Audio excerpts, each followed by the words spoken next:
Hello, Internet! Welcome to episode 275 of the Assorted Calibers podcast, the Second Amendment podcast. There's a little bit for everyone.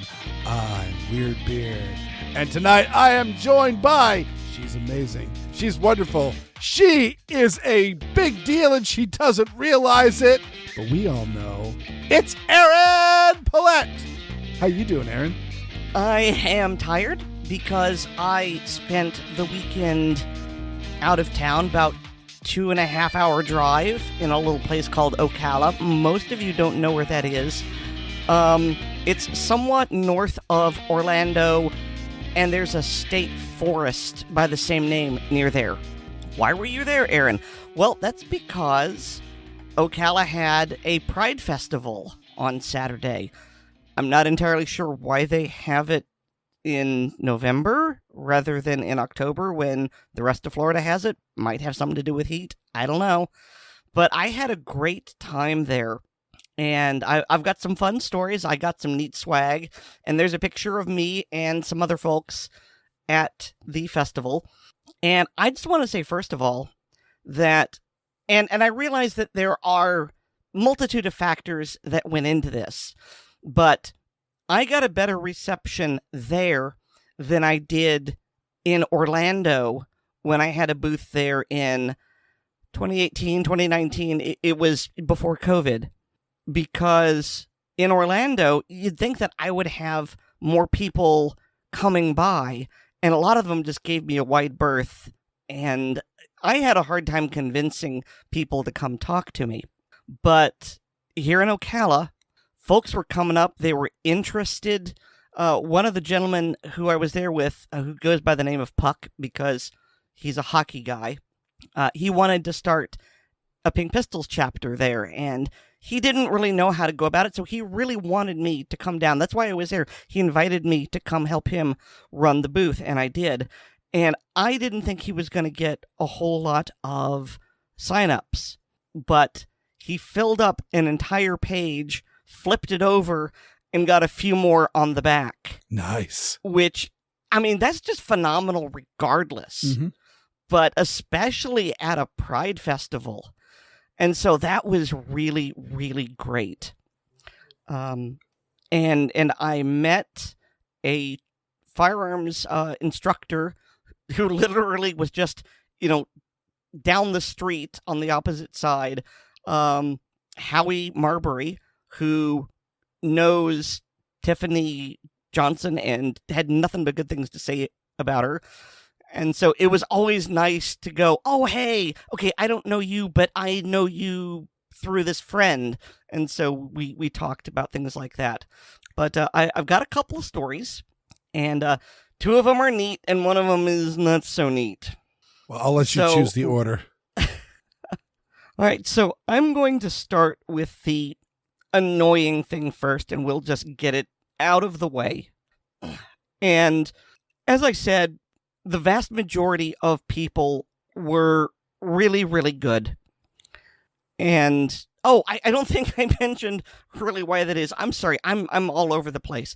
I don't know if it's because Ocala is far more country/redneck as opposed to Orlando is big city and just call the police. So that might have something to do with them being more comfortable with firearms. Or it could be all the recent unpleasantness, both during COVID, because when the police say, we won't show up for anything short of a felony, and we may not even show up then, that causes some people to rethink their priorities. And then there was the Club Q shooting and all those other things. And then, of course, there's the recent unpleasantness going on in the Middle East. I don't know what all factors there are, but I think all of those combined to make a better reception. And so I was expecting a lot of trouble, especially since I had posted something in support of protecting Jewish people on Friday. And my original plan was to put out that post today on Monday because I didn't want to borrow trouble. But then I found out that Friday was like the 85th anniversary of Crystal Knocked. And it was like, oh, geez, I have to do it now. Mm-hmm. And so I thought I would have people coming up and scolding me. And for the large part, I didn't. And in fact, the event organizer came up and thanked me for being there. And so for someone who runs a queer event to thank an organization with, pistols in the title is really significant. Yeah. And so we got this overwhelmingly positive response, and it was great. Handed out a lot of cards and pamphlets, sold some patches and pins, got a lot of signups. But there was that one guy, the one rabid anti-gunner who's arguing in bad faith. Mm-hmm. Now, I've tried to reconstruct this story with the people who were there, and it's not going to be exact because this guy got me so mad, my brain just kind of staticked out large portions of it. So this is a rough idea of what happened. So we'd been there for a while, and the fair festival, whatever you want to call it, started at about 11. So I think it was around noon, and he comes up to the booth and he's looking, and he looks at us and he says, oh, something about, Second Amendment, et cetera, but you don't mean like assault weapons like AR-15s, do you? And I'm not doing that justice. I can't accurately mimic it, but there was just something about his tone and his posture. I've experienced it before. It was, this guy's looking for a fight. But I decided to answer him, and I just went with a simple, yes, we do. And his response, he started to get more confrontational because we gave him exactly what he wanted, and he puffed up, and it was, oh, you think we should have weapons of war? And I don't remember if I said something else after that or not, but I put an end to it very quickly. And I said something along the lines of, I'm not going to have this debate with you. And I just ignored him. And some of the other people decided to engage with him further because he was sputtering. And they didn't get anywhere. And it worked out to the extent of them saying, well, your mind's made up. There's no reason to have this debate because it's not a debate. It's just you're shouting at me. And if that had been all of it, I would have been okay with it. But that wasn't all of it. He came back about 10 to 15 minutes later, and he didn't approach us from the front. He kind of crept up on the side, and he had his young daughter with him. I remember, one of the reasons he was scared of AR-15s is because they're used in school shootings, and he had a young daughter, and he worries about her safety. And I'm not going to say that that's an invalid fear, but he brings her over to the table, and her head barely comes up to his waist. And he sort of sneaks up on me, and he says in this accusatory tone something along the lines of, this is the child who your precious assault weapons are going to murder. And obviously, I don't like being called a murderer, but what made it worse is that this little girl looked frightened. And I'm not really sure what it was that frightened her. It could be that she's just naturally shy and scared of strangers. Or maybe she's reacting to her father's temper because he was still mad and I could hear it in his voice. Mm-hmm. Or maybe he had told her things. Maybe she actually understood what he was saying, that we were going to murder her. And she was terrified of us. And he got in his snide comment, and I turned my back, and he was gone. And after I finished calming down, and everyone at the booth was just going, wow, that was something that happened. Good Lord. And I told the others, okay, if this guy comes back again, we need to call event security because this is harassment. And just every single one of us was just furious at how he used his young daughter. I'm not good at judging ages, but I mean, I don't even know if she was in kindergarten. Just tiny. And he used her as a prop. And so that just really, really made me upset. And that's why I have a hard time remembering the specifics of that. Yeah, that is classless. And I will say, unfortunately, I'm feeling a lot of credence with the maybe she was just afraid because dad was losing his temper. Because, so I mean, it's obvious one of those, like, I will absolutely start a conversation with someone if they're wearing like an anti-gun shirt or something like that, because, you know, if they're just kind of quietly doing something just because, hey, let's start a dialogue. And I start really slow and really gentle. I don't want to, get off on the wrong foot. If someone comes up to me and says some anti-gun propaganda, I immediately start with listening. I want to know why they think that's a good idea. I want to know what part of gun control interests them. Is it the safety? Is it that they don't understand? They think that we are all running around with machine guns and grenade launchers.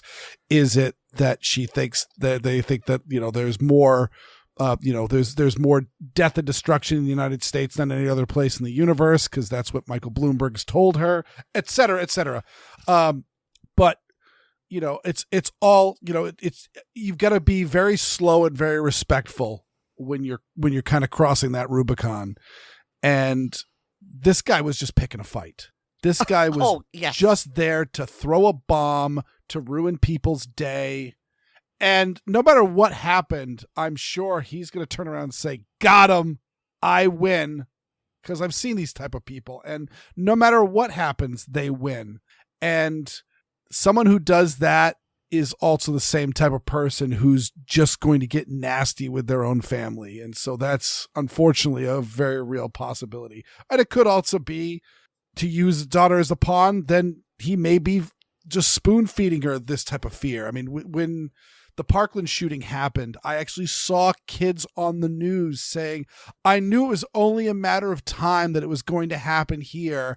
And from all their testimony, it was not because they knew the shooter or because that was a particularly violent school, but just because the news had constantly, and probably their parents had constantly put it in their ear, that school shootings are happening all the time, and it's only a matter of time before you're part of a school shooting. And while I'm using the reference to Marjorie Stoneman Douglas, which was the location of a horrific school shooting, if you're hear the sound of my voice, chances are you live in an area that has not had a school shooting at all, ever in the history of ever, because they're exceedingly rare. And it's just abuse to be feeding this sort of propaganda, because it's not realistic, and I'm angry. Yeah, so are we. Fortunately, he didn't come back, and the rest of the day was great.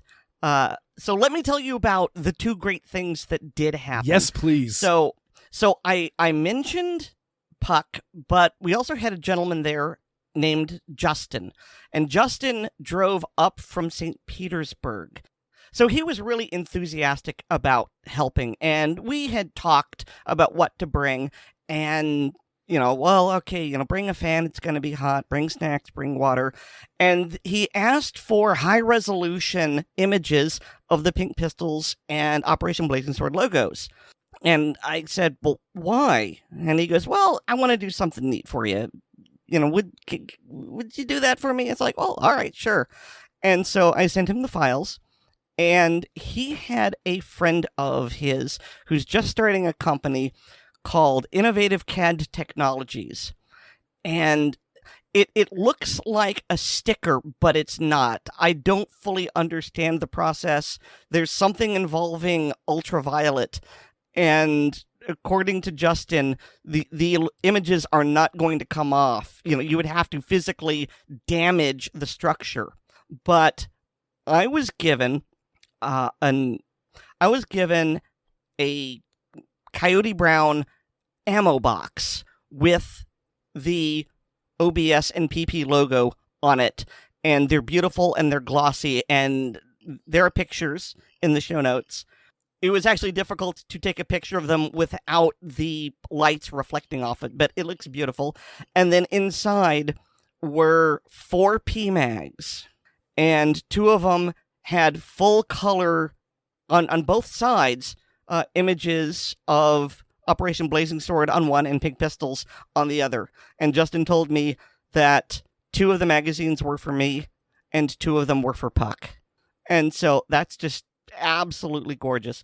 And then he said it would look a lot better if my friend had had more time. This was sort of a last minute thing. If he could have done it within a few days, they would have looked so much better. So I don't know how much it would cost, but I've dropped the link in the show notes, and you can find out if you want some of these. And so that's just, it's really cool. Aaron, PMags? Yes. As in for AR-15 weapons of war? Yes. For fully semi-automatic 30-round clip AR-15 in 223 millimeter. Get me to my fainting couch. So that's one of the cool things Justin did. The other cool thing, and I think that everyone who listens to this is going to go, what a neat idea, and is going to go get one. And he introduced me to the concept of the danger banana. I need to know more about this. I'm looking at it right now. So there is a link in the show notes, and it takes you to a plastic banana that you can get from Hobby Lobby for like $1.50. And he had this thing, and he was, I don't really want to say waving it around, but he reminded me a lot of you in that he's very extroverted and very energetic, and maybe has a touch of the ADD. And it's like, dude, why do you have a banana? And he says, well, he got this idea from somebody called Jim Lowell, I believe. He goes by the name Warrior Poet. I'm not entirely sure. I'll have to look that Jim up Lovell. if I can find it. Okay, see, I thought Jim Lovell was one of the Apollo astronauts, and so I was trying to get away from that. Mm-hmm. But anyway, this person came up with the idea of when you are teaching a class and you've got a student who is constantly breaking the rules, like flagging people, finger on the trigger, whatever, you take their gun away and you give them the banana. In this case, it would be the banana of shame. Because you can still teach them, because the grip is identical, the form factor is very close, but you know that they aren't going to endanger anyone. And so, because we were using this as a teaching tool, this isn't the banana of shame, so he called it the danger banana.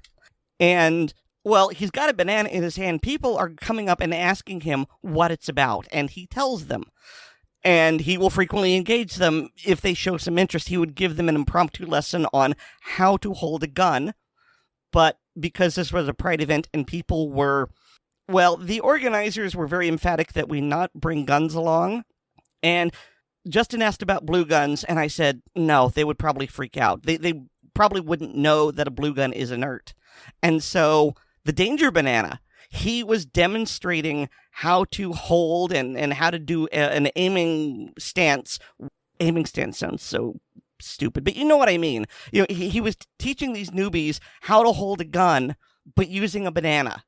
And the banana is completely non-threatening to anyone walking by, but he was still teaching them firearm techniques using the banana.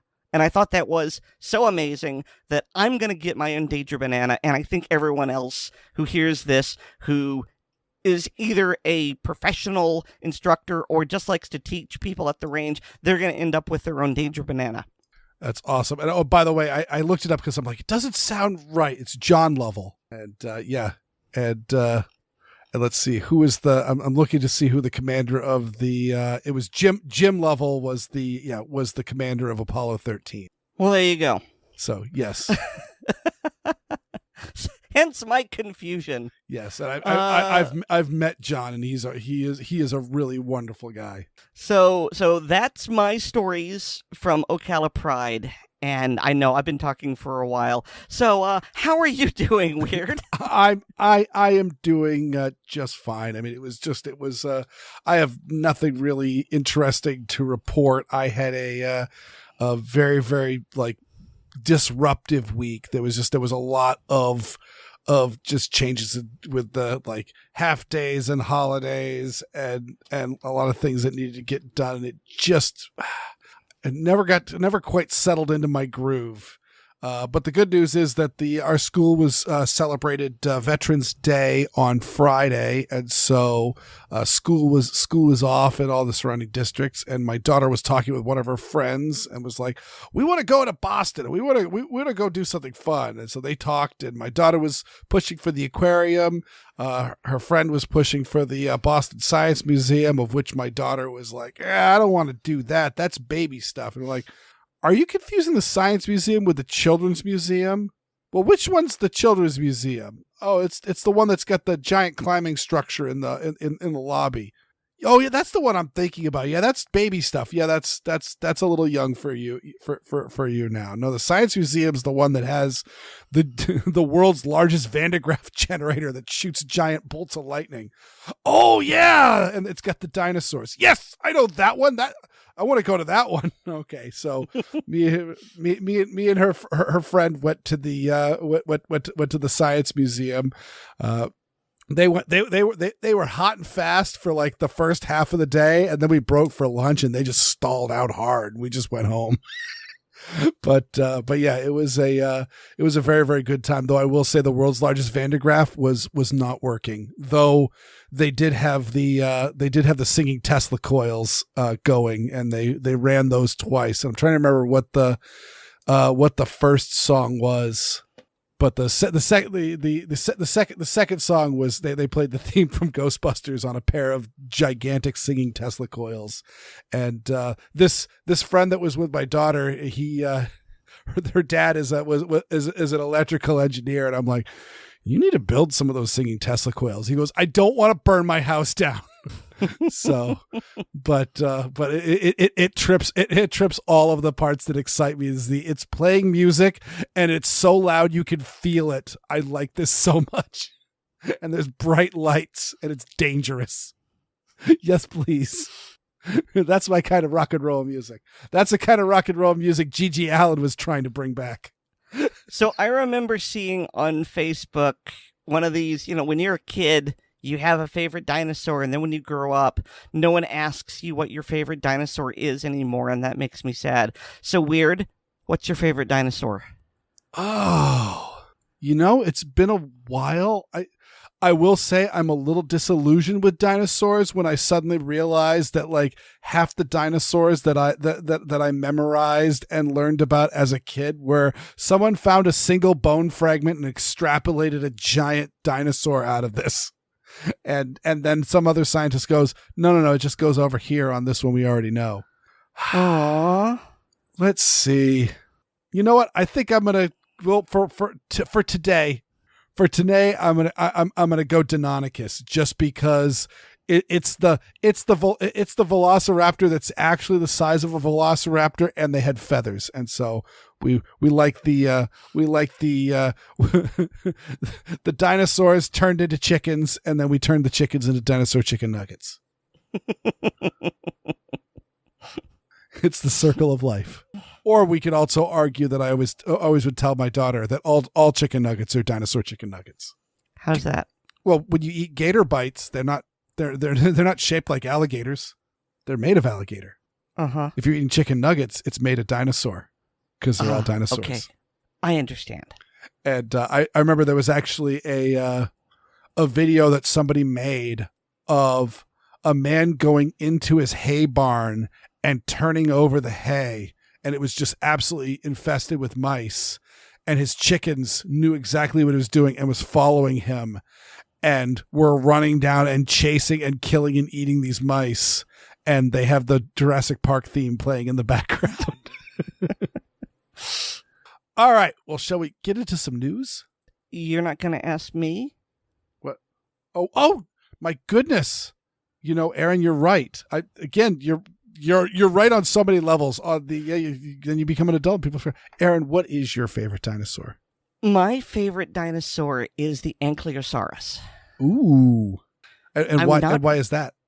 Well, I'm not really sure why, because I know it's not dramatic like the Triceratops or big like I don't even know if the Brontosaurus exists anymore, or, it doesn't fly like the Pteranodon. There's just something cute and armored about it in the same way that I like the A-10 and the Apache. It's one of those, it's so ugly, it's kind of cute. Plus, it's got a big freaking mace on the end of its tail, and it's just, leave me alone. It's, I guess it's the dinosaur equivalent of the hedgehog. Yeah. Just, leave me alone. Oh, you're not going to leave me alone. Conk. I actually just posted in chat. My big childhood jam was Masters of the Universe. And I've always thought that Ram Man reminds me of an Ankylosaurus. Fair enough. I can see that. Yeah. And now I'm trying to remember. I believe Ankylosaurus was still technically a true dinosaur. I know Dimetrodon is not considered a dinosaur by paleontology standards, and unfortunately I don't know enough about the biology to know exactly why Dimetrodon was not considered a true dinosaur, but there are some giant lizards that were in fact just giant lizards. Well, that's just disappointing. Yeah, I mean they're still rad.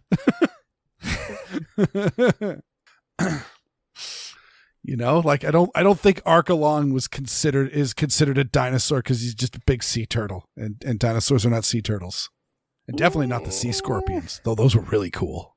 But either way, I think it's time to step away from the paleo. Actually, one quick plug is they haven't been doing much recently, but there's a YouTube channel that I watched heavily for days called Your Dinosaurs Are Wrong.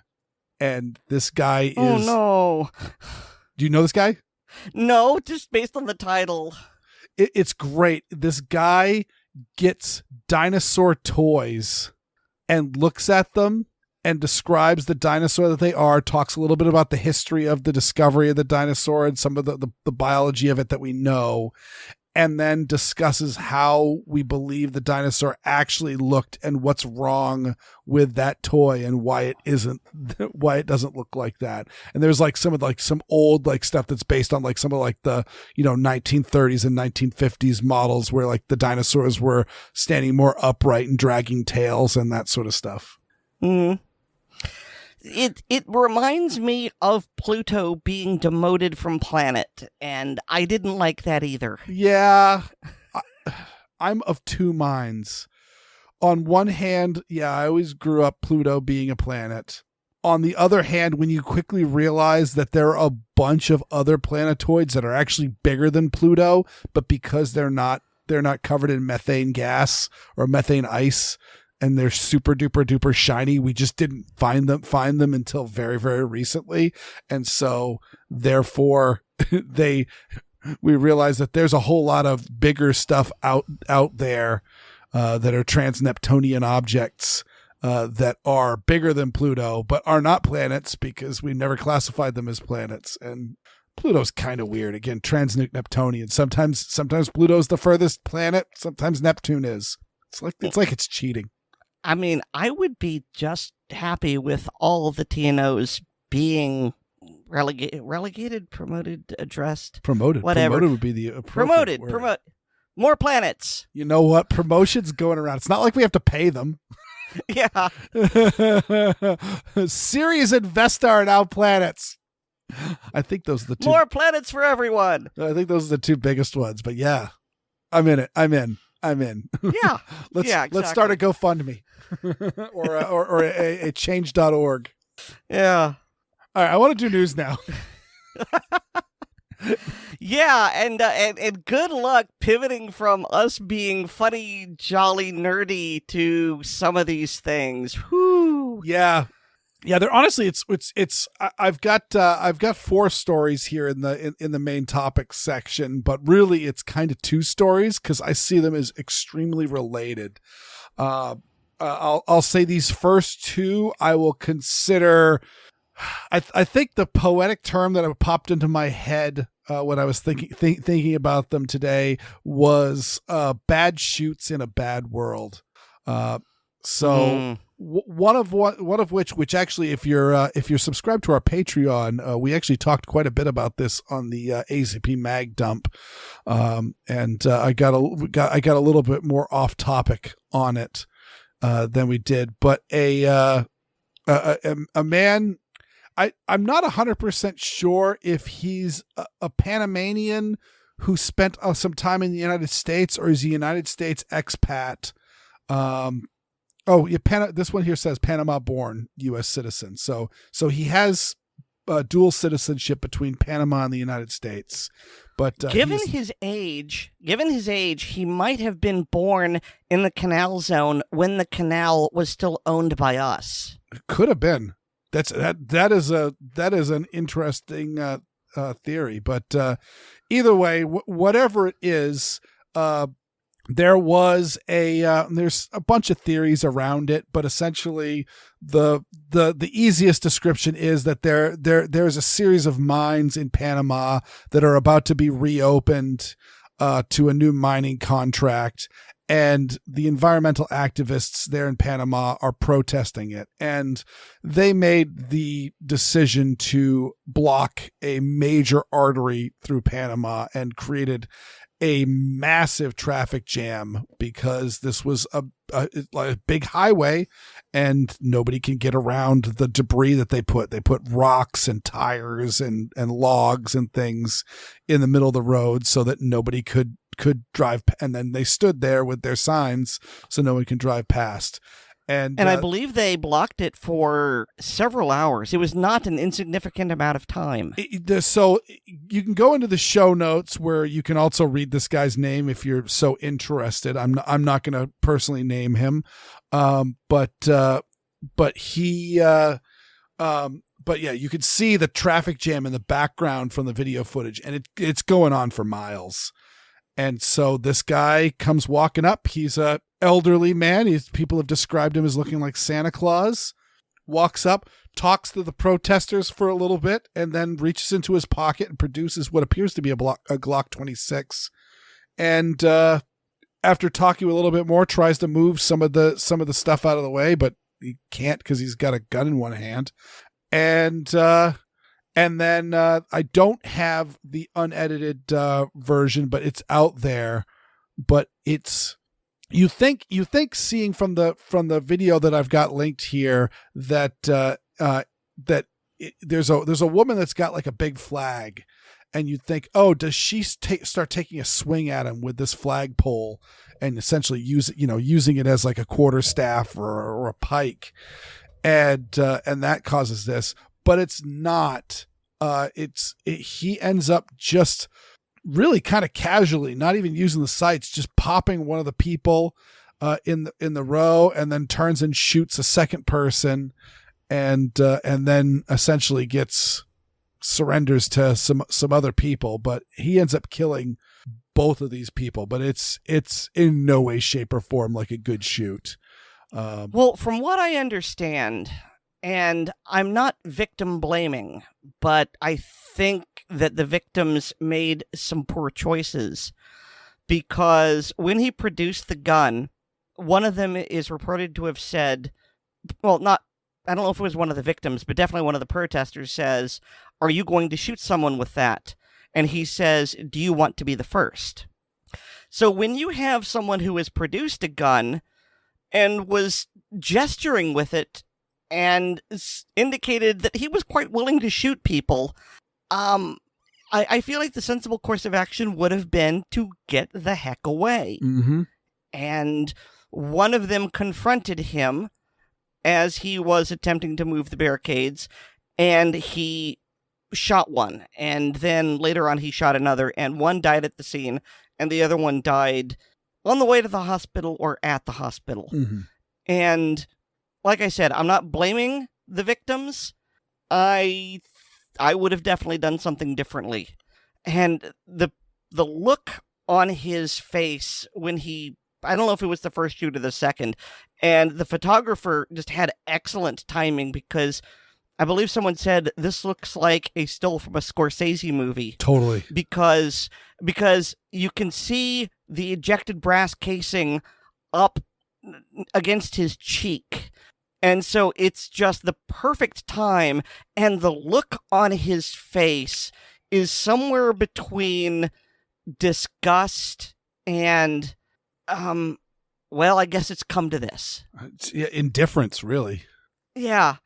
And no, I'm not defending this shoot. This is not a good shoot. I think I can maybe understand the reasoning why.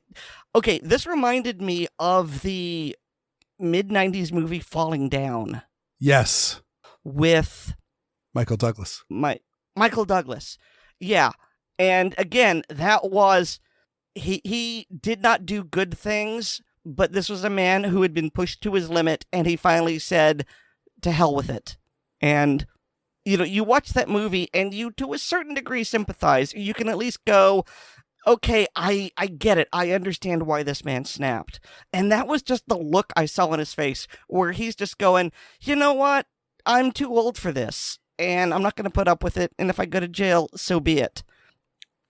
And I'm honestly surprised we haven't had more of these, although now that we have had a shooting, I think we're going to see more of these, because that's the way these things work. But we have seen climate activists blocking roads, and we have seen people in different countries taking all sorts of actions against them. I believe in Germany, they superglued their hands to the road, and so the German police just got out like power tools and cut the concrete around their hand and then removed them. And then, they still had, the asphalt stuck to their hand. There's another one in, I think, France, where a big, big jacked dude just physically started picking people up and moving them out of the road. And he was swearing at them in French that I didn't understand. But he was just picking them up like they were dumbbells, and he was doing curls with them. And just, getting to the side of the road, and then boom. And you could tell this was a man who was ready to commit violence. And the fact that he was simply moving them out of the way rather than beating them to a pulp was taking his last remaining willpower. And so I'm not terribly surprised this has happened. I'm very sorry that it's happened, and I don't think it's going to get better anytime soon, because why should this year get any better? Well, but yeah, this does seem like an inevitable consequence of this year, and I'm worried it's going to get worse. Yeah, I mean, you want to get some. My two favorite greatest hits was there was a Porsche dealership in Germany, and the climate activists went into the middle of the dealership to show floor and glued their hands to the floor, and the staff essentially just packed up, shut off all the lights, turned off the heat, and left, and just left all these people glued to the floor. And they had the audacity to complain about the fact that they had no food, water, or toilet facilities while they were locked in there all night long. And it's one of those, well, isn't that the consequences of my own actions? The other one is the Burning Man this year. Some environmental activists decided to block the road, and the tribal police showed up and to quote, I believe it was from the Shoresy, isn't saying tough natives just a redundant term? Because these guys absolutely did not mess around and just essentially just dragged them out of the road and busted up the roadblock and let traffic resume and arrested everybody. And all of those were far more sensible because you weren't killing people. And this was nesting bad choices. Number one, if you're an environmental activist of any sort, don't protest in the road. Pick a throughway where you can allow people to pass. Don't block the sidewalks. Don't block the roads. Let people do this. Don't block block a business. You can stand in front of a business, but let people walk by and just, let your point be known. If you want to be in a road, then get a permit and get the powers that be to shut down that road for you. And they may be more than willing to do so. And then if you are a person with a gun, I mean, number one, I'll note they got him for carrying illegally. That's a big deal. I'll say in this world of now non-compliance is starting to become a thing, especially with the ignoring of nice Serpa v. Bruin, will be, if you are carrying without a permit where one is required, concealed means concealed, and keep it concealed, and don't go pulling the gun out. Two, even if you've legally got the gun, don't go pulling it out immediately. Because again, he immediately escalated this situation from when he started pulling out the gun. Suddenly it became a deadly force scenario. Whether that was his intention to start shooting people or not, it certainly didn't seem so, because I don't know why he would pull the gun out and just talk with them that much instead, if that was his full intention. But he certainly escalated things, and that's not doing you any favors. Especially if you're pocket carrying, you can have your hand in your pocket with your hand on your gun, but don't let them see it, because then they'll understand that you may be fixing to use it. And it's just, and then don't go shooting people that aren't physically aren't causing harm to you. This was a dirty shoot. A lot of people, you included, Aaron, have posted the Chris Rock joke of the I don't condone this, but I understand. Mm-hmm. If you ever been stuck in traffic, and then this is a traffic jam that is not moving. The other one is considerably less morally ambiguous. Is this comes from New York City, and thankfully I'm not going to talk about anybody's deaths. I'm also not going to name any names in this one as well, for similar reasons. But evidently there was a homeless man that's on the subway that I don't fully understand how this racket goes, but it sounds like it's a racket. He would swipe people into the subway with a subway card that he may or may not own, and then demand money from people because he let them into the subway. And one of the people that he was trying to shake down was a young lady, and he started assaulting her. And I believe the assault, he wasn't physically harming her. I believe he was trying to take her purse away from her. Okay. Well, I mean, again, I'm not excusing him, but I just don't want people to think that this man was beating her. To the best of my knowledge, he was simply trying to do, forcible robbery. I think all robbery is forcible. You know what I mean? Strong arm robbery. Yes. But yes, so he, yep, that's true. And I'm sorry, I thought the woman was younger, but she's 40 years old, which is still younger than me. But he was trying to steal her purse, and this gentleman comes up behind, draws a firearm, fires it, I believe, twice, and but not at him. It's essentially fires two warning shots, and then reholsters and leaves. And it took the police a little while to find him, but this person, both doesn't have a permit, but also New York City being New York City, even if you had a permit, the transit system is a prohibited, one of the many prohibited locations within New York City currently. And and so, okay, I'm glad that nobody's dead and there's not any murder charges here. I don't like warning shots. They're generally not a great idea, because it's very, very difficult to control where those shots come to rest. I like the fact. I mean, he could have hit the woman. Well, I don't know where he was aiming, but yeah, something like this. If you're gonna draw your gun, you either shoot to kill or you don't shoot. Mm-hmm. Yeah, exactly. Yeah, you either draw and your firearm becomes and you challenge and the firearm itself becomes the warning, or you shoot not to kill, you shoot to stop. Aaron. Yes, you are correct. I did not speak clearly. Yes, but it's understandable, and we all know that all shots are all shots are potentially lethal shots, and but at the same time, if you shoot somebody and they stop doing whatever it was you were wanting to stop doing when you shot them, well, it doesn't matter if they're alive or dead, and if when you get on 911, you be sure to let them know to send an ambulance, because while I personally wouldn't recommend you trying to help them, because you should be monitoring your safety and the safety of those around you until the proper people show up, and that person did, I hope, attempt to kill you, and that therefore they're probably not safe to be getting hands on and nice and close to. So, but by all means, let the medics handle that. That's their job. But yeah, this was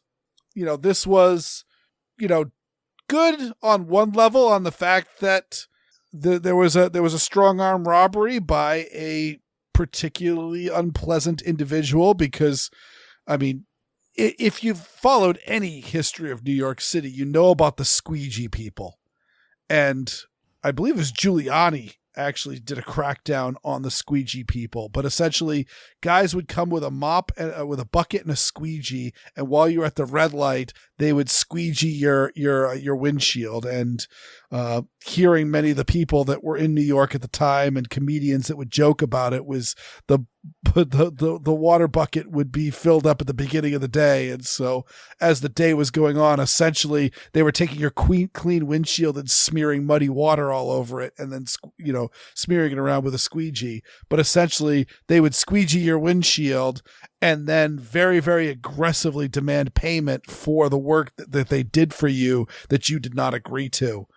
And, I've got to imagine that this guy was probably working a similar racket to that, on the, I am doing something for you that you did not ask and we did not negotiate for, and then I'm going to ask in such a way that you may be concerned that I may get violent if I don't get paid.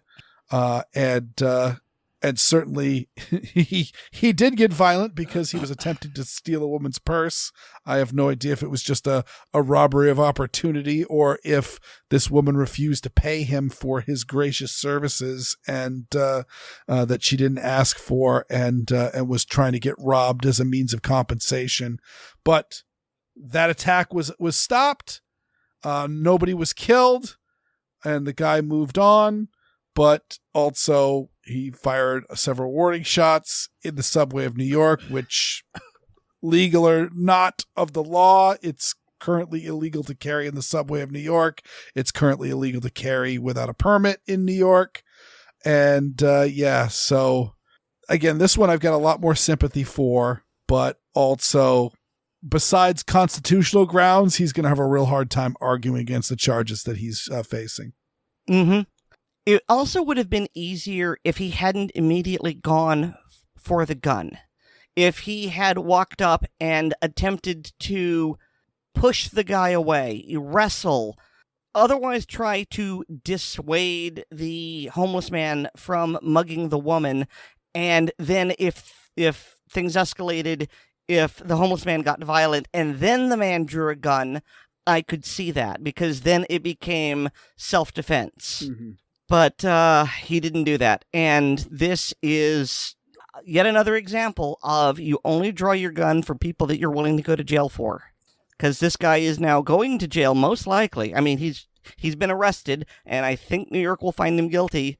And it was good that he tried to come to this woman's rescue, but he did it the wrong way, unfortunately. And I don't have this, but I was actually just before I went to go put my daughter to bed, I was watching a report on this that where they actually found the woman who was being mugged at the time, and she actually was disgusted that he had pulled out a gun to protect her. She was glad that he came to help her because she did not like being robbed, obviously, but she was disgusted that he had used a gun and would have felt much better if he had protected her without using a gun. So also it could be that the person that you are protecting might get their politics in the way of their common sense. Mm-hmm. All right, for this one, we've got some good news. Last week, we talked about the bump stock ban going down, and it's now headed to the Supreme Court. Now we've got another one that's in a similar position, and that is the Biden-pressed frames and receivers rule. And yeah, this one is again going the way that it should go, because the suddenly declaring that pretty much anything is a flame and receiver, as we noted, this frame and receiver rule would turn every Home Depot and Lowe's into a gun shop, because it makes pretty much everything a readily convertible firearms frame. One thing I do want to point out is that this ruling came to us again from the Fifth Circuit Court of Appeals, the same circuit that we talked about last week that declared that the ATF's bump stock ban is unconstitutional, that is going to be heard by the Supreme Court. So the Fifth Circuit is really churning these things out, and it makes me wonder if this one is going to get appealed as well and kicked up to SCOTUS, and it looks like SCOTUS might just be rounding up a whole bunch of gun-related cases, bump stocks, and the receiver rule, and mag bans, and who knows what else.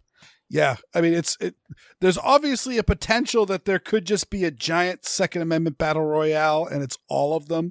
But also, I can see that these two, just like I'm seeing like all the mag and assault weapons ban cases getting lumped together, these cases could also be lumped together because these are all essentially ATF edicts.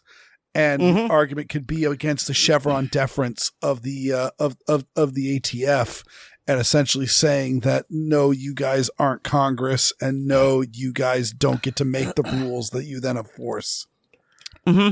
So, and there's a paragraph here from the AmmoLand article, and it's in much larger print and bold, and I just love it, and I want to quote it here. A panel of 3 judges from the Fifth Circuit Court of Appeals felt that the ATF was trying to usurp the powers of Congress by making de facto laws through the federal rulemaking process. Redefining what constitutes a firearm takes the power away from the legislative branch. The ATF is there to enforce the laws and not make laws. The Fifth Circuit Court clearly believed that the ATF was trying to act as lawmakers. End quote. And yes, this in spades. This is why I really dislike the way that the ATF has abused Chevron deference. Because the ATF is law enforcement, and the police don't get to make the laws that they then enforce.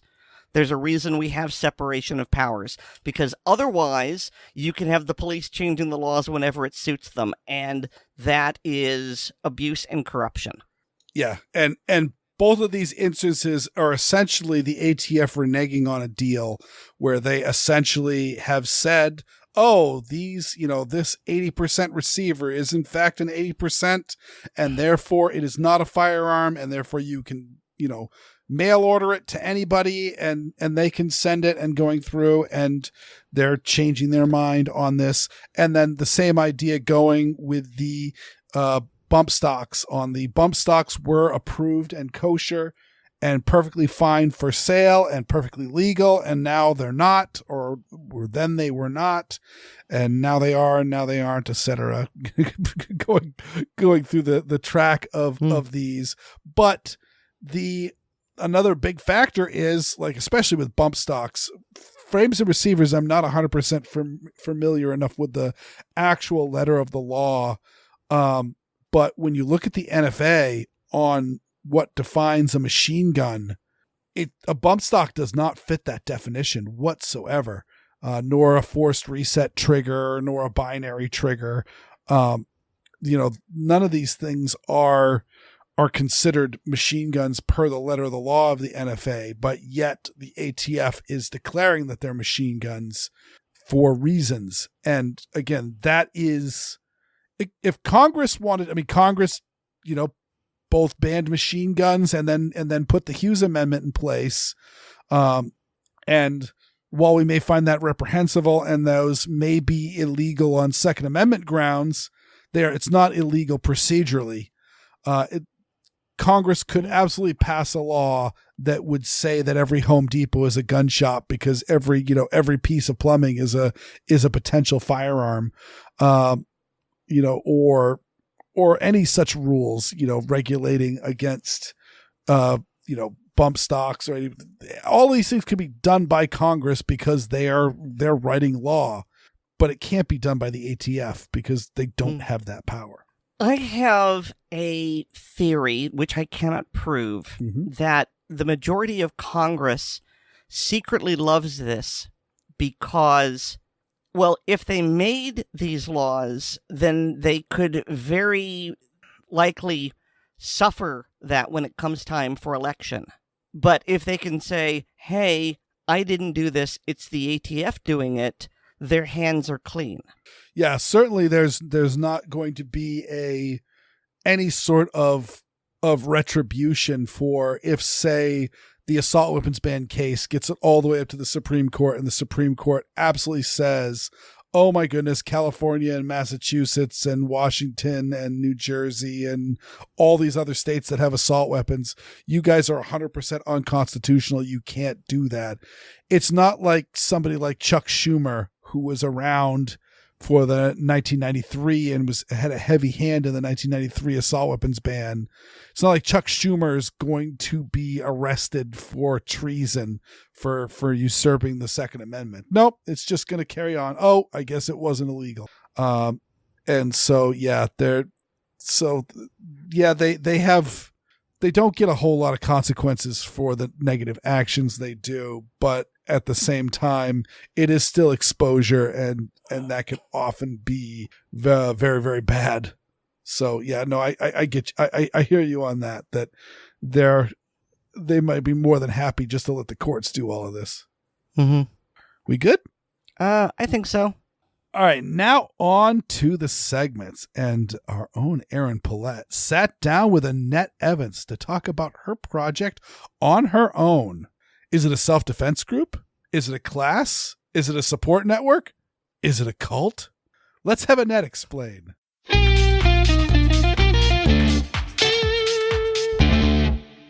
Hello, listeners. Yes, I'm here doing an interview, and I know I don't do many of them, but this is a very special one because I first heard about this when I was in Las Vegas with the Liberal Gun Club. And with me today was the keynote speaker at the Liberal Gun Club meeting, Annette Evans, who you may have heard of as the Tiny Purple Demon. Hi, Annette. How are you doing? Good, Aaron. How are you? I am getting by. So, first question, mainly for our audience who doesn't know, why are you a tiny purple demon? My favorite color is purple, and it has infiltrated my life, and my friends think I'm small. I'm not really sure where the demon part came from. I swear I'm innocent, but one of my friends called me that one day, and it stuck. So now I am the tiny purple demon, although previous to that, I was known as the beauty behind the blast. Now, yes, that sounds very familiar. I don't know if that was a podcast or a YouTube channel or a series of shorts, or what about that? Beauty behind the blast was primarily Facebook and blogs, somewhere that I would talk about my experience and my journey as a shooter and thinking about what happens behind the gun instead of what happens in front of the gun. Well, that sounds really interesting. Why aren't you doing that anymore? I shoot less than I used to, and I'm just so passionate about the work I'm doing with On Her Own that takes up most of my free time these days.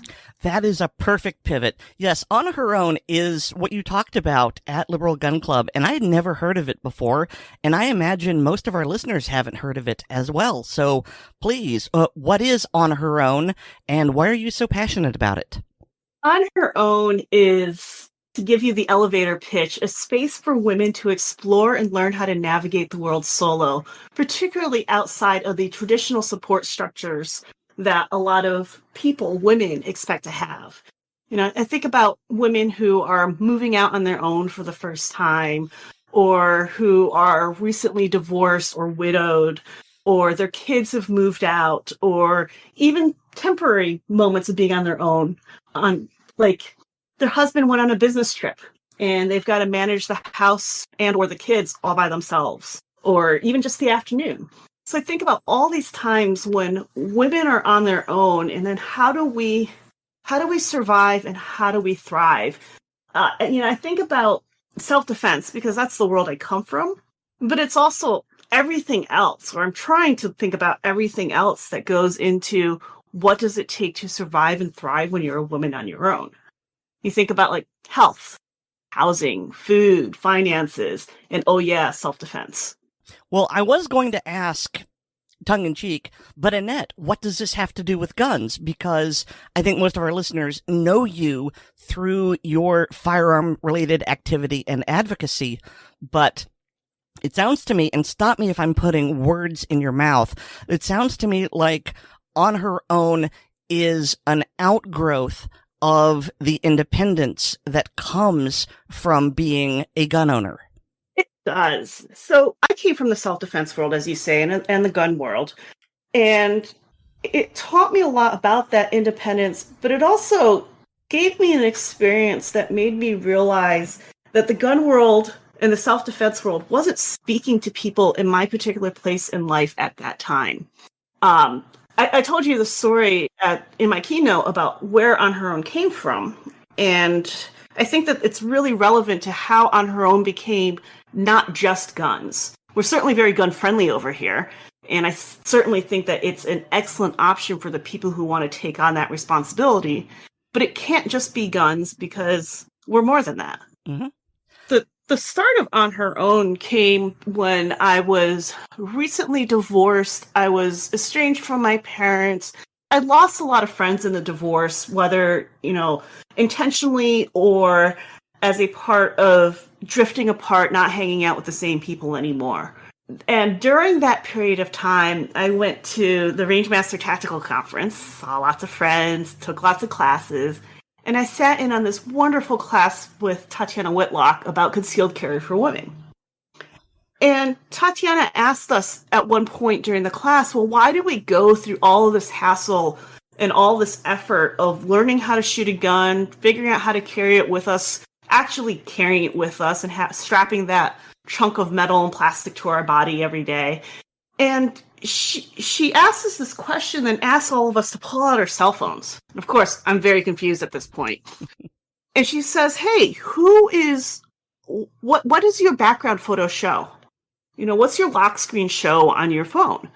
And for most people, it was husband, partner, children, family. And mine was my first cat, who was no longer alive at that time. It's still my first cat. And I realized that in the gun community, in the self-defense community, and then in much of the world, we think about women as apostrophe S.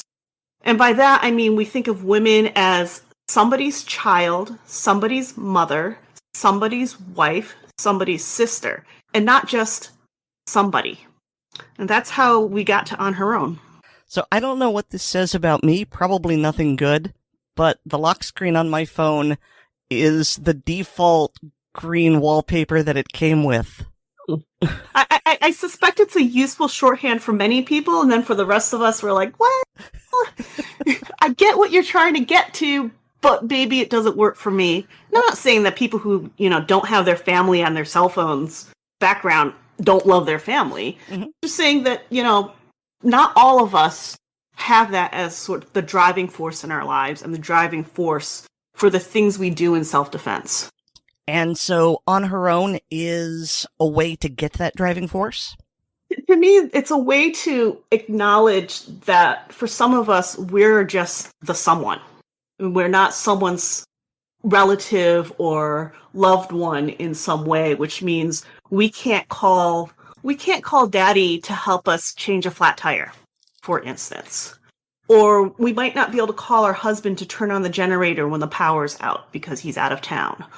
Or, it continues like that. And we might not be able to ask a brother, hey, how do I manage my finances? What should I do with my 401k? So how do we survive when we don't have that? Well, that's an excellent question, and it sounds very rhetorical. So how do you survive if you don't have that? Some of it is learning how to do it on your own. And I try to address at least parts of that in the work that I do.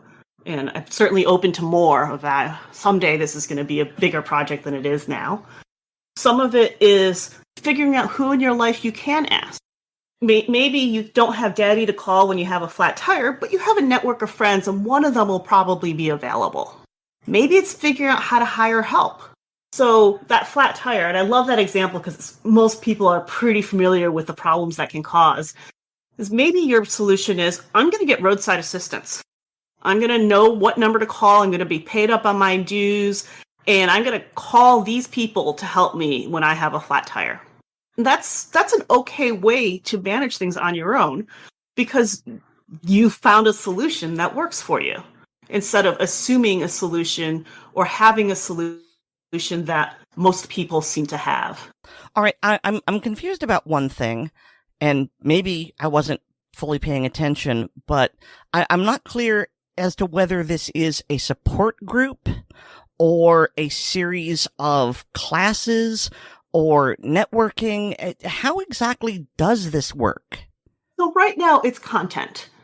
Or I put out primarily writing on my blog, on my Facebook page, a little bit on Instagram, a few videos here and there, though I'm generally found on InRange if I'm doing YouTube content, that talks about what are the problems we face and how do we solve them.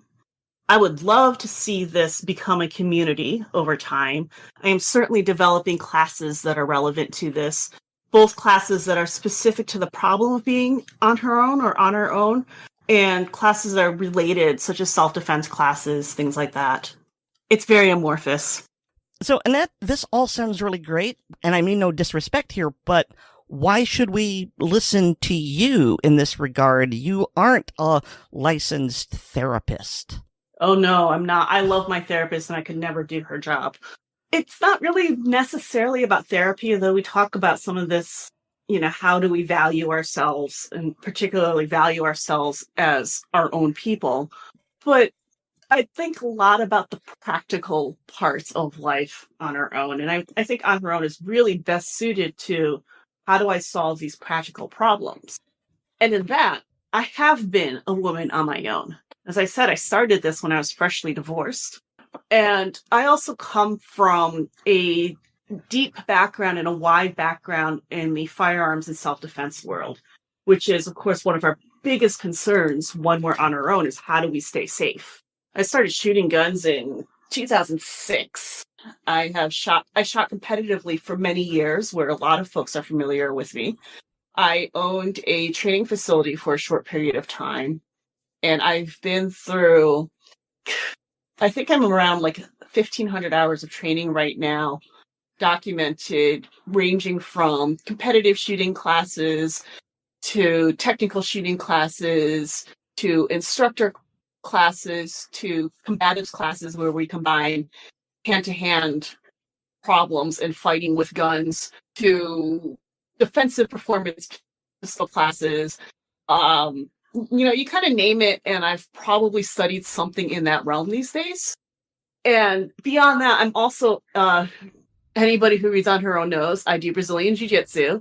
I'm a big fan of it. I'm a purple belt at this point, which means when it comes to physical self-defense problems that are beyond the gun, between that and my pepper spray instructor certification from Chuck Haggard, there's a lot that I have in terms of the technical knowledge that goes into the content that I create. In other words, I've been doing this for a hot minute. Annette is On Her Own a nonprofit, a 501c3 charity. How does this work? Right now, it's none of the above. It's just me doing my thing because I'm just not big enough yet to give it a formal structure.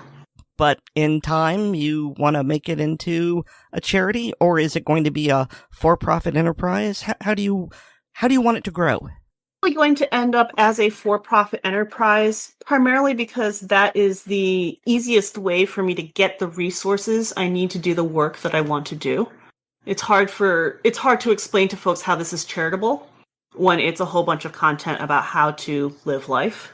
So I would rather leave this as a for-profit enterprise, knowing that basically anything that On Her Own makes gets plowed right back into On Her Own. I have a day job other than this, so. All right, that makes sense. I mean, if I can make enough money to make On Her Own my main job, I'd love that. But I suspect that's not in the cards for the amount of time and energy I have these days. So, Annette, where can people find you? So I am best found through my website, which is onherown.life. Or you can go to what is currently my most active channel, which is Facebook. And that's facebook.com/onherownlife, all in one word. And on the hopeful chance that someone listening wants to volunteer to help you, how would they contact you and say, hey, Annette, I want to be a part of this program. My skills are X, Y, and Z. So there's two ways for people to help and participate.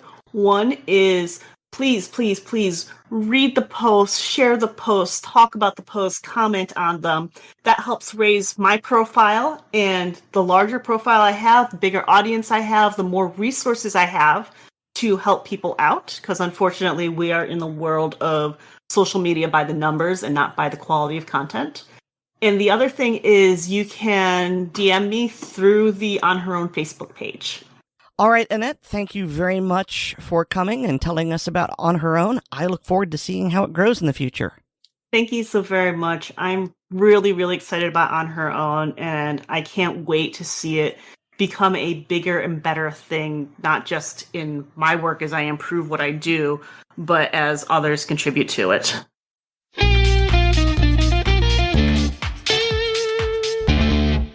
All right, so I don't normally do interviews, and I did my best. You made me sound so much better than what we ended up with. So thank you for that. I mean, you underestimate yourself. I did put some magic on this. This is actually a big long discussion that you had with Annette that I kind of carved up into some shorter segments. So we'll be hearing more from Annette in future episodes of ACP. We talked for about an hour and went all over the place. It wasn't just about On Her Own. Annette has a lot of experience and some very strong opinions about things, and she's also very entertaining. So I think you will like future segments a lot more. You, the listeners, not you, Weer'd. You like everything I do. Yes. And I'm gonna love the little purple demon, because it's one of those. Actually, I was looking on Larry's blog, Larry Correa's blog, Monster Hunter Nation, just seeing like, oh, is there any update on any new books that are coming out? Anything interesting to talk about? And he held a firearms class at the shooting range at his house on Yard Moose Mountain, as he calls it. And I saw it was from a quartering away photograph of a woman in a purple t-shirt with raven black hair, and I went, geez, that looks a lot like Annette Evans. And then later saw, oh yeah, it is Annette. So not only is she entertaining, but she's cool enough that she gets to hang out at Larry's house. Yeah. Now see, when I found out she was called Tiny Purple Demon, okay, tiny because she's short, purple, favorite color, okay, it was the demon part. And I thought it was something like, oh yeah, I'm tough, I fight like a demon, rrr. And it all comes back to a picture she sent me, and she told, and you heard her talking about how a friend called her that. And there's a picture of her, and she actually She's standing up. He's sitting down. Her head is right at shoulder level. And so it's just like, the demon on your shoulder. So that's how she got that name. Adorable. Yeah. And I've got to say, this is, I'll tie it a little bit into the pink pistols, but as well as the women can be generalized along with the queer community and the Jewish community at being groups often targeted for violent crime, yet underprepared for self-defense. Again, generalized. I'm not saying everybody, but who boy, we encounter a lot of people from all groups that are like your jerky person that you encountered at the at the Pride event, where it's one of those things of why would you not want firearms? And especially, again, I always point out, like, firearms are a nonpartisan issue, and I love talking with people who might otherwise be anti-gun. Again, if you think Donald Trump is the second coming of Hitler and he's going to send in his army of insurrectionists to cause mass chaos in society, might behoove you to have a gun. So yeah, but I gotta say there's a saying popped into my mind: the youth is wasted on the young. Where we think back with our aches and pains and all that of if only I knew then what I know now, with that young strong body and like my whole life ahead of me. And so you can't ever get those two together. You can either have age and experience or youth and exuberance, but you can be from a vulnerable population and you can take action to defend yourself. Well, it's not purple, but it is to a certain degree tiny and definitely fierce. David talks about the new response Carbine from Smith & Wesson.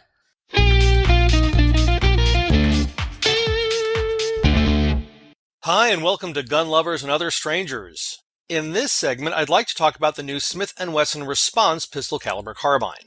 We recently got a few of these in at the store, and while I haven't shot one yet, I did get a chance to strip it down and look at the mechanism. The Response is a 9mm pistol caliber carbine in the familiar AR layout. Coming in at 5.9 pounds unloaded, 2 3/4 inch wide, and only 8 inches tall without sights or magazine, the Response is a light, handy package. The action operates on the straight blowback principle, not locked, breech, or some form of delayed recoil. This simplifies the firearm's design, but does necessitate a heavier bolt and recoil spring. This manufacturing savings is passed on in the form of an MSRP of $799. While just over $100 more than the Smith & Wesson FPC introduced earlier this year, it's within $20 of the basic Ruger PC carbine and nearly $100 cheaper than the fancier version. As I mentioned earlier, the Response is laid out along the lines of the AR family of rifles. Starting from the rear, the collapsible stock is a MagPul MOE SL, which means any standard carbine stock can be substituted as the user desires. At time of recording, I don't know if the buffer tube is commercial or mil-spec dimension. Length with the stock collapsed is just over 32 inches, and when fully extended is 35 3/8 inches overall. As the Response uses a standard AR buffer tube, an aftermarket folding stock adapter may work. My only concern would be, since it's not a locked action, the bolt may slide back and forth when folded. Unlike a traditional AR buffer, the one in the Response seems to be solid aluminum with a polymer tip. I couldn't hear or feel any movement inside the unit when shaken. The charging handle, upper and lower receivers all seem to be made from the same polymer Smith & Wesson uses for their M&P family of pistols and the 1522 rifles. There are steel reinforcements at several locations in the lower receiver, such as the buffer tube threads. The trigger and hammer pin placement and the general dimensions of the fire control pocket in the lower receiver appear to be consistent with a standard AR, so aftermarket triggers and safeties should fit. To my disappointment, the factory safety is not ambidextrous. The pistol grip follows the pattern of Smith & Wesson's M&P handgun line and includes their standard replaceable backstrap system. It appears any other AR pistol grip could be installed as well. As with the M&P FPC, the bolt is of two-piece construction, with a weighted rear section and the forward part containing the firing pin and bolt face. I didn't have a scale with me, so I'm not able to relay the overall or component weight of the bolt. The Response bolt design is different in a few significant ways from the earlier FPC, and I think they're improvements. Specifically, instead of being held together by a dovetail, there's a cross pin that holds the two bolt sections together and retains the firing pin. Gene Stoner would approve. This cross pin can be inserted from either side during reassembly. The firing pin resembles a Colt Series 80-1911 firing pin with a scallop near the rear and has a return spring. As with the FPC, this design will make it easier to chamber the Response in other calibers should this firearm prove popular. Personally, I'd like to see it offered in 10mm and 45 ACP. I'm sure Weer'd would push for a 357 SIG chambering. The magazine well is one of the more unique parts of this design. It can be fairly readily swapped out for mag wells configured for other magazines. Currently, the options are Smith & Wesson M&P, which comes installed, and Glock G17, G19 magazines.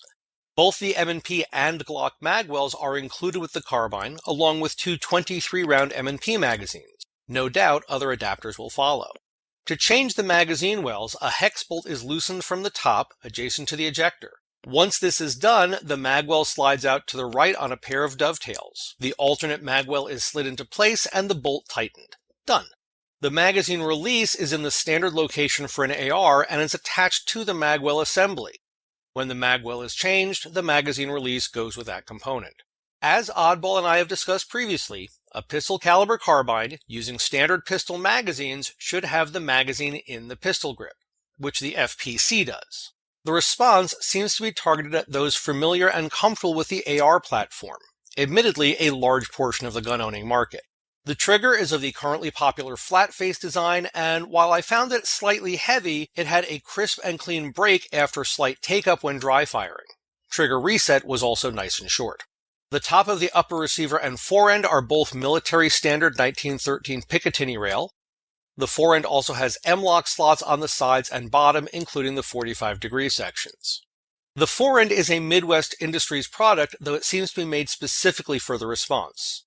The unit installed has a spacer where the gas block would be on a full-powered rifle. At this time, I don't know if other forends would fit. The barrel has a standard 9mm profile and is 16.5 inches long. According to Smith & Wesson, it's made from 4140 chrome moly steel coated with their proprietary Armornite finish. The muzzle is threaded 1/2-inch 28 and comes with a thread protector. I'm pleased overall with the design of the Response. However, there are a few features I don't care as much for. As I mentioned earlier, one of them is the lack of an ambidextrous safety. Another is the lack of any sights included with the rifle. Smith & Wesson is clearly in partnership with MagPul and could easily toss a set of their backup iron sights in the box. While the takedown and pivot pins operate the same way as any other AR-style rifle, the heads are slightly recessed on the left side, requiring a tool to get them started. A Spitzer rifle bullet works well, but a round-nosed 9mm doesn't, much less a hollow point. Probably my biggest issue has to do with the bolt hold open. Smith & Wesson came up with an elegant solution to utilize the pistol magazine follower to activate an otherwise standard AR bolt hold open. However, one of the integral components of this system is not a captured part. When the pivot pin is removed and the two receiver halves separated, this relatively small piece is likely to fall out and could easily get lost. In addition, when reassembling the rifle, this same part needs to be properly aligned to clear the pivot pin when it's pushed home. Admittedly, these are fairly minor complaints. I like what Smith & Wesson did with this carbine. The Response has a number of features I like and only a few I don't. Overall, it's a nice addition to the PCC niche of the firearms market at a competitive price. Check one out if you get a chance. Introducing the Smith & Wesson Response 9mm Carbine. That about wraps up this segment. If you have any questions for me or suggestions for future segments or a comment on a past segment, please post them on the Assorted Calibers Podcast Facebook or MeWe pages and Aaron or Weer'd will make sure I get them. I'm also a contributor on the Blue Collar Prepping blog, which can be found at bluecollarprepping.blogspot.com. Finally, I'm a published author, and books with my stories can be found on Amazon under the names Brena Bock and David Bock. That's all for now. Thanks for listening. I'm David, and this is Gun Lovers and Other Strangers.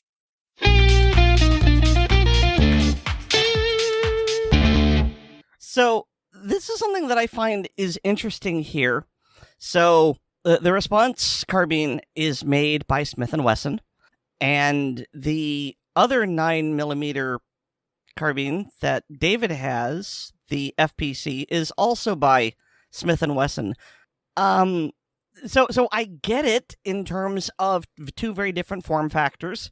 The FPC is for people who believe that PCCs should load through the grip, and the response is for people who want to keep the AR-15 manual of arms. I understand that.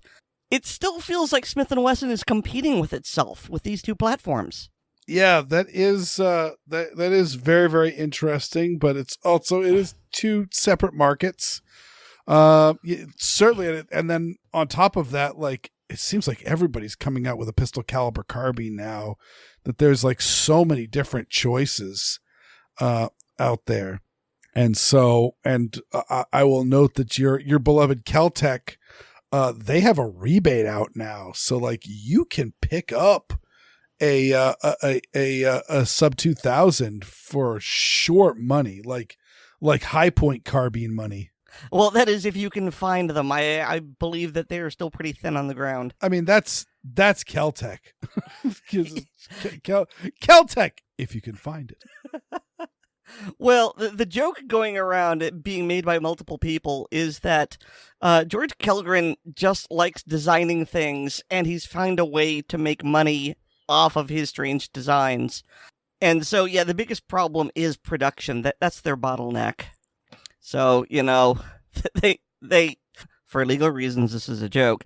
They bring in the designers, they all do a bump of coke, and they go, okay, what are we going to design now? And they design this crazy thing, and then they trickle it out. I live in Florida. I live about a couple of hours from Cocoa, where Kel-Tec is. I still don't see KSGs all that often in the gun stores.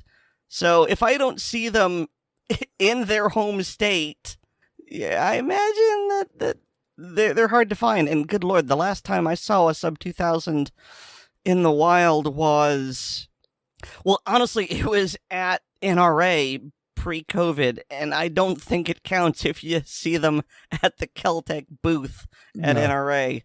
So, yeah, okay, I own one, so I see one every day, but you know what I mean. They're pretty rare, even here in Florida. So I'm not being sarcastic. I sincerely wish you good luck if you're trying to get one. Yeah. Well, I will first say that for legal reasons, this is also a joke, but I laughed at the fact that you said a bump of coke. and two, I will note that that is a business model, because let me tell you, there ain't no joke that the Kel-Tec is selling every last one of the guns they make, because they are scarce and they're going out the door. So I would be happy if they upped their production so that they became a little bit more ubiquitous, but also at the same time, there's certainly something to say about scarcity. Mm-hmm. I mean, David did a really, really good job in this when it first came out. I remember talking to him, and he was just like, yeah, it's the response carbine, but what's it the response to? It's the answer looking for a question.